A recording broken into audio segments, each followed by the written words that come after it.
యం బ్రహ్మ వరుణేంద్ర రుద్ర మరుతాస్తన్వంతే దివ్యస్తవై వేదై సాంగై పదక్రమోపనిషద్ గాయంతి యం సామగాః ధ్యాన అవస్థితేన మానసా పశ్యంతి యం యోగినో యశాంతం నావిదుసురాసురగణః దేవాయ తస్మై నమః దేవాయ తస్మై నమః. ఆరుడ జ్యోతి జగజ్యోతి జగద్గురు సిద్ధోడు స్వామి పాదపద్మంలని శిరసాష్టాంగ నమస్కరించి నిరంజన ప్రణవ స్వరూపమైన సద్గురు భీమాశంకర స్వామీజీకి అభివందించి సద్గురు భగవతాన సరస్వతి మహాస్వామీజీకి నమస్కరించి పరమాత్మ స్వరూపులారా, ఈ 10 విషయంలో శంకరాచార్య 15 శ్లోకం కదరా. 15 శ్లోకంలో శంకరాచార్య ఏమంటాడప్ప అంటే, ఇంకా ప్రతి ఒక్క శ్లోకంలో దీని విశేషం ఏమంటే, ప్రతి ఒక్క శ్లోకంలో భగవంతుడు శంకరాచార్య భగవత్పాద, అతని భగవత్ స్వరూపుడు, దానికే అతను భగవత్పాద అంటారు. గురువుకి భగవత్పాద అనే అర్థం ఏమిటంటే, గురువు అవతారం ఎత్తి వచ్చినాడు, గురువు కారణజన్మం ఉంటాడు, గురువు యోగి ఉంటాడు, జ్ఞాని ఉంటాడు. అతన్ని ముడితే, అతన్ని మొక్కితే, అతన్ని నమస్కరిస్తే భగవంతునికి నమస్కరించిలా. కానీ భగవత్పాద అని పేరు పెడతారు గురువుకు. భగవత్పాద భగవత్ స్వరూప వేదమూర్తి దేవ అని అతనికి అంటారు. ఈడేమప్పంటే భగవత్పాద శంకరాచార్య ఈ 10 శ్లోకంలో ఏం చెప్తున్నాడంటే, అంగం గలితం ఫలితం ముండం దశవిహీన జాతం తుండం వృద్ధో యాతి గృహీత్వా దండం తదపిన ముంచత పాషాపిండం భజ గోవిందం భజ గోవిందం గోవిందం భజ మూఢమతే అంటున్నాడు. నిన్నటి విషయంలో అన్నీ చెప్పా, కానీ ఏ శ్లోకంలో చూడు ఆశ కామ కామ అని చెప్పుకుంటూ వచ్చినాడు అరొక్క శ్లోకంలో. ఈ దానికి ఈడ కూడా ఏం చెప్తున్నాడంటే, ఈ శరీరము అంగం గలితం ఫలితం ముండం. ఈ శరీరం ఏమిడదప్పంటే వృద్ధావస్థలోన దీనిదేమిటి గతి ఏమని తెలుపుతున్నాడు. ఈ శరీరము పుట్టిన మలక కుమారావస్థ మంచి కొడుతుంది, చూడనీకే ఆడనీకే పాడనీకే. యువావస్థ కామికలంట, అది కూడా బలం ఉంటుంది, అది కూడా సింగారం ఉంటుంది, చూడనీకే బాగానే కొడుతున్నది. యా శరీరము దృష్ట పృష్టమై ఉండేనో, బలశాలి ఉండేనో, ఆకర్ష స్వరూపం ఉండేనో, మళ్ళీ అలంకారం చేసుకుని అతి ప్రియమై ఉండేనో, ఆ శరీరము అంగం గలితం ఫలితం ముండం. అది ఎంత సింగారం ఉన్న ధ్యేయము, సౌందర్యమున్న ధ్యేయము ఏమవుతుందప్ప అంటే వృద్ధావతికి వచ్చినలాక అది భగవంతుడు ఇంగితం చేస్తాడు, సూచన ఇస్తాడు. చూడరా, ఇప్పుడన్నా తెలుసుకో, నీవు ఆడుతీవి పాడుతీవా యువావస్థలో కూడా ఏం చేసాడు అన్నీ చేసినావు, ఇప్పుడు తెలుసుకో. వృద్ధావస్థ వచ్చిన మనక నీకు సూచనలు ఇస్తాడు, ఒకటి. ఏమిటిది సూచనలు అంటే, నీకు ఇంకా అంతిమ సమయం దగ్గర వస్తుంది అని పైలా సూచన ఏమిస్తాడంటే, అంగం గలితం ఫలితం ఉండం అంటాడు. ఏమేమంటాడంటే, శరీరము ఎప్పుడైతే కరగనికి అంటుతుంది, కరగని అంటే జీర్ణావస్థకు వస్తుంటుందో అప్పుడు శరీరంలో ముఖ్యమయ్యి ఎన్నికలన్నీ కర్రే చేస్తాడు. ఎన్నికలు కర్రగున్నవి తెల్లగెత్తాయి. అవి తెల్లగా నారటమే అప్పుడుండే. ఏమిటిది వృద్ధావస్థ లోపటనే తెల్లగైతుండే, కానీ ఇప్పుడు లేవు.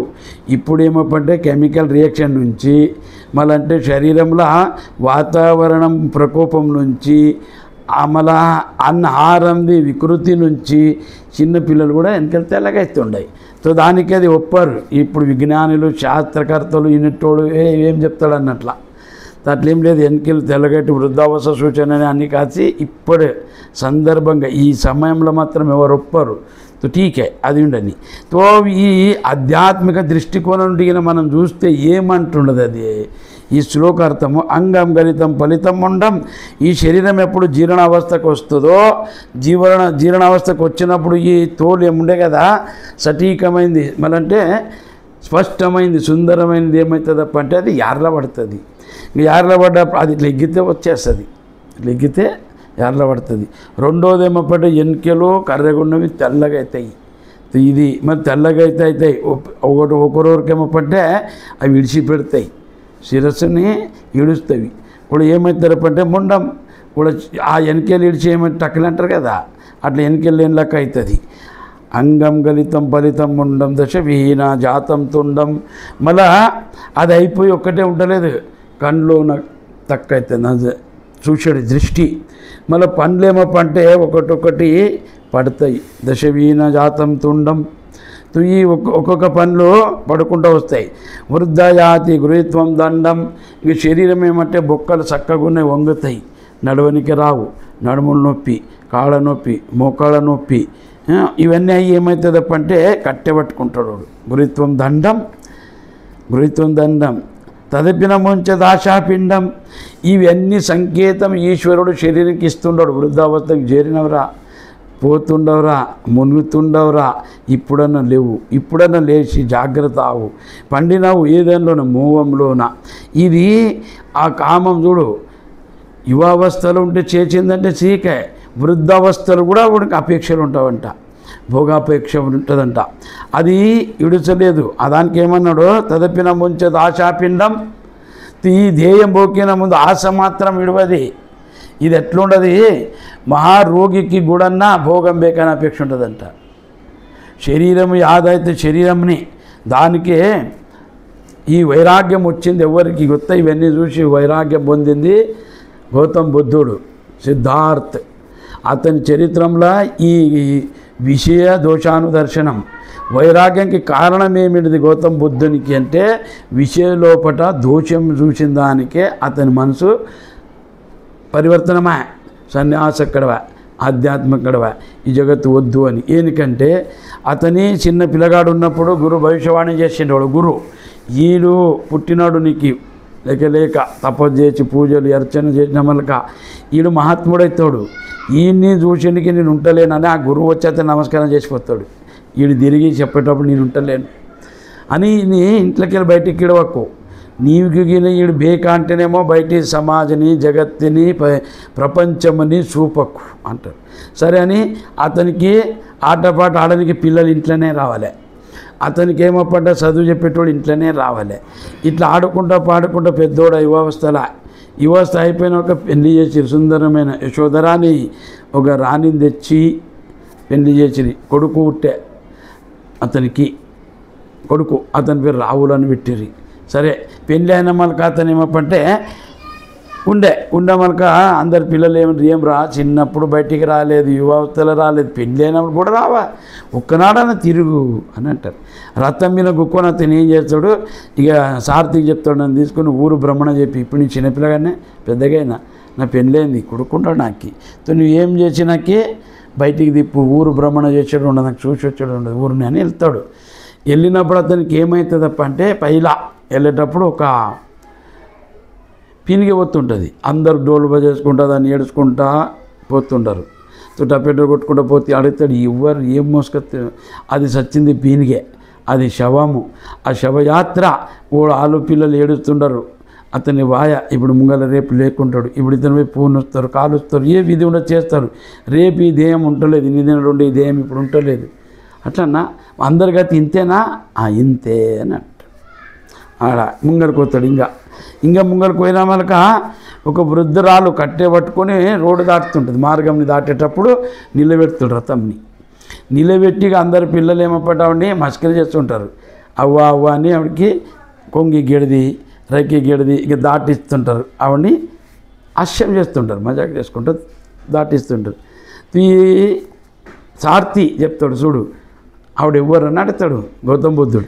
ఆవిడ పైలా యువతలో ఈ ఊరు అందరికీ సింగారమైన ఆవిడంట మంది పడుతుంది, అంత సింగారం ఉన్నది వృద్ధ అయింది. ఇప్పుడు ఎవరు అడిగారు ఆవిడ్ని, ఈ పిల్లలు ఆవిడని ఏమప్పంటే మార్గం దాటిస్తున్నారు. అందరికైతే ఇంతేనా అని అడుగుతాడు. ఈ సుందరమైన ధ్యేయమో ఇప్పుడు వృద్ధావస్థకు వచ్చాడు, జర అవుతుందే, కట్టె పట్టుకున్నాడో బేకవుతుందే, దాటినికి కూడా మంది సహాయం బేకా, మార్గం దాటినికే. అవు నాయన అంటాడు, నీది గతి అంతే, నా గతి అంతే అని అడుగుతాడు. సరే నాయన అని ముంగలకు పోతారు.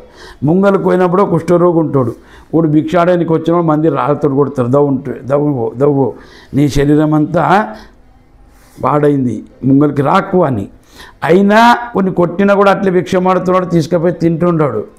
అడుగుతాడు ఎవరు, గౌతమ్ బుద్ధుడు సార్థిని రతిని నడిపేటోడిని అడిగిన వాళ్ళకవుడు ఏమంటాడు, నాయన వీడు ఇంత సింగారం ఉండి ఈయనరా అనక్క, ప్రారంధ కర్మ దోషం నుంచి పాపం నుంచి ఈ వ్యాధి వచ్చింది, ఇప్పుడు ఎవరు అడగరు చూడు, ముట్టరు.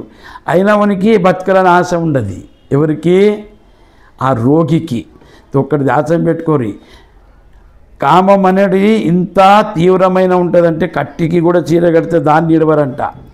ఎవరు ఈ విషయంలో తులసిదాస్ అతని కథలు ఇక ప్రచలితమే ఉన్నాయి. అతనికి కూడా భార్య మీద ఇంత మోహం ఉండే. అతని భార్య తల్లిదండ్రులు ఇంటికి పోతామని చూడడానికి పోయినప్పుడు సముద్రంలో భూకంపం వచ్చిందంతా పెద్దది, ఇది ఊన పడుతుండే, వర్షం అతి వర్షం పడుతుండే. పడితే అతను పోతే అన్నీ నౌకలు బోట్లు ఉండే కదా దాటియనికే, అవన్నీ బంద్ చేసిండ్రి. కానీ అతనికి ఆతురమైంది, కామాతురం. భార్యని గెలవనికి పోతే ఒక కట్టె అనుకొని దాన్ని పట్టుకొని ఆ తీరంకి ఇక పోయిన మళ్ళీ పాము ఇంట్లోకి ఎక్కేటప్పుడు వెనక నుండి ఎక్కి అతని పాముని పట్టుకొని రసి అనుకొని ఇక అదంతా అయినా మనకు అతని భార్య అడిగి యా నుంచి వస్తుంది, ఏం శుద్ధి అంటే ఇట్లా వస్తుంది. నసుకులో చూపుతుంది పాము ఉండే రసి అనుకున్నావు, అది నీవు నౌక బోట్ అనుకున్నావు, అదే అరే కట్టె సచ్చిన శవం ఉన్నది కదరా అని నీవు ఇంత ఆతురం పెట్టుకున్నావు. దిక్కు వస్తేవి ఆధ్యాత్మికులు ఉండంటావు, అదే దేవుని తలిచి ఇదే ఆతురం అతను చూపిండే, ఇదే భక్తి శ్రద్ధ అతను చూపిండే ప్రత్యక్షమవుతుండే కదా అని. అట్లా ఈ ఎప్పుడైతే నెత్తికెక్కుతుందో కామము అప్పుడు వాళ్ళకి స్థాన మానము గోత్రము కులము వయసు జాతి పాతి ధర్మము ఏం కనిపేదాడా ఆ అవస్థలో ఉండేవాడు. ఇప్పుడు అతని రోగం అంటింది, అయినా భోగాపేక్ష ఉంది. ఎవరికి? మహారోగికి ఉండదు, అపేక్ష ఉండదు కదా. మళ్ళీ ఇడువాడు అనేవన్నీ చూస్తాడు. చూసిన మలక ఇక చిన్న పిల్లాన్ని చూస్తాడు, వాడు నడవనికి రాదు, కింద పడతాడు, మంది ఎత్తుకుంటారు. అతను అంటాడు బాలావస్థలో కూడా ఇతరుల సహాయమే కావాలి నడవనికే. ఇక రోగం వచ్చినప్పుడు ఒక్కరు చేరరు. వృద్ధావస్థలో కూడా పరాధీనత, మృత్యులైతే అయిపోయి ఇంకోరు ఎత్తుకపోలే. అసలు ఆడైతే ప్రాణం ఉండ తోడేమన్నా మృత్యు లోపట మృత్యు అయిపోయిన వాళ్ళు శవమైన శవంని తీసుకుపోనికి నలుగురు బెగ్ కదా. ఇది ఎటువంటి జగత్తు, ఇదే అది అందరికీ అవస్థ వస్తుందంట అని చింత చేస్తాడు. చింత చేస్తా చేస్తా చేస్తా అతనికి ఏమవుతుందంటే వైరాగ్యం పొందాలి, ఇది నాకు బేక్ లేదని అతని పుట్టిన ఒక్క దినం కొడుకుని చూస్తాడు. రావుల్ని చెప్పకుండా వెళ్ళిపోతాడు. రావులంటే పుట్టిన వాళ్ళకి తండ్రిని నిలగొట్టినోడు, రావుకేతుల స్వరూపం అని అతనికి పేరు రావులు అని పెడతాడు. రావులంటే రావుకేతు స్వరూపం అయిపోచ్చేయపవా అట్లా. ఈడ శంకరాచార్య అనేది ఏమప్పంటే వృద్ధయాతి గురుత్వం దండం, నీ శరీరము జీర్ణమవుతుండదు, నీకు ఎన్నికలు కర్రవి తెల్లగైతుండయి, కళ్ళు కనిపెన్లకైతేవి, నమ్మని పండ్లు పోతుండవి, మళ్ళంటే నీకు నడవనికి కాక వంగినవు, ఆ వంగిన దానికి ఆ సాయం కావాలని కట్టెపట్టుకుని నడుస్తుండవు. అయినా తదపిన ముంచతాశ పిండం, ఈ పిండం పోకిన ముందు ఆశ మాత్రం ఫోన్లోకి వచ్చింది, దేహం పోతుండదు. ఇంకా నీకు బతకాలని ఆశ ఉందా? ఆ పరమాత్మని ధ్యానం చేయవా? పరమాత్మనంక చూడవా? ఎట్లా అంటే ఇంకా మనం సూక్ష్మంగా విచారం చేస్తే పాములు ఉంటాయి కదా, పాములు లేదా అడవిలోకి వెళ్ళి బయటికి వెళ్ళినప్పుడు కప్పలని ఎలకలని తిన్నికి వస్తాయి. అవి నది పక్క లేనుకోవడం అంటే ఆ కప్పలు ఏమన్నా క్రిమికీటలు దొరుకుతావని. కప్పనే పాము పట్టుకున్నది, అర్థము పాములోనే ఉండదు కప్ప, అర్థం బయటికి ఉండదు కదా. కానీ ఆ కప్ప కూడా ఈగే నాలుకే తెరిచింది, ఈగే పట్టుకున్నీకే. కాలాధీనం ఉన్న కాలగ్రాసుడైన కూడా బతికేట అపేక్ష ఉంటుందంట. కాల పూర పట్టుకున్నది, ప్రాణం పోతుంది, ఆ రోగికి ప్రాణం పోతున్నా కూడా బతకాలని ఆశ ఉంటుందంట. దానికి ఏమన్నాడు? తదపిన ముంచత్ ఆశాపిండం, నీది ఆచనాడు పోనే పోదా, ఇంకా బతకాలంటావా? చూడు, యాదాన్ని నీవు ప్రాణం ఉన్నప్పుడు ధ్యేయం ఉన్నప్పుడు ఈడుస్తావో నీవు జ్ఞాని. ప్రాణం మృత్యు ఇడిపిస్తుంది, జ్ఞాని కాదు. మృత్యు అన్నింటినీ ఇడిపిస్తుంది. మృత్యు ఎవరిని ఇడిపేది? ఏవేమి పట్టుకున్నావో అవన్నీ ఇడిపించేది ఒక్కటే మృత్యు. అది ఒక్కటే చెప్తుంది, ఇది నీది కాదు, ఇది నీవు కాదు అని సత్యంగా బోధించడిది, ప్రమాణంగా బోధించడిది మృత్యు ఒక్కటే. కానీ ఆ మృత్యు రాకిన ముందు ఈ ధ్యేయంలోన ఉన్న ఇంద్రియాల సహితంగా యా అవస్థలు యా స్థితిలో యాడ ఉండవో అప్పుడే నువ్వు తెలుసుకుంటే ఇది మృత్యుపాలవుతుంది, జర అవుతుంది, జీర్ణమవుతుంది, ఇది మృత్యు స్వరూపమైంది. ఆశ చెయ్యరాదు, అత్యాశ మంచిది కాదు అని తెలుసుకొని పరమాత్మనంక చూసినవా, పరమాత్మనంక నీ మనసు పెట్టినవా, నీ పుణ్యాత్ముడవు, నువ్వు జ్ఞాని. నువ్వు జ్ఞాని కాదు.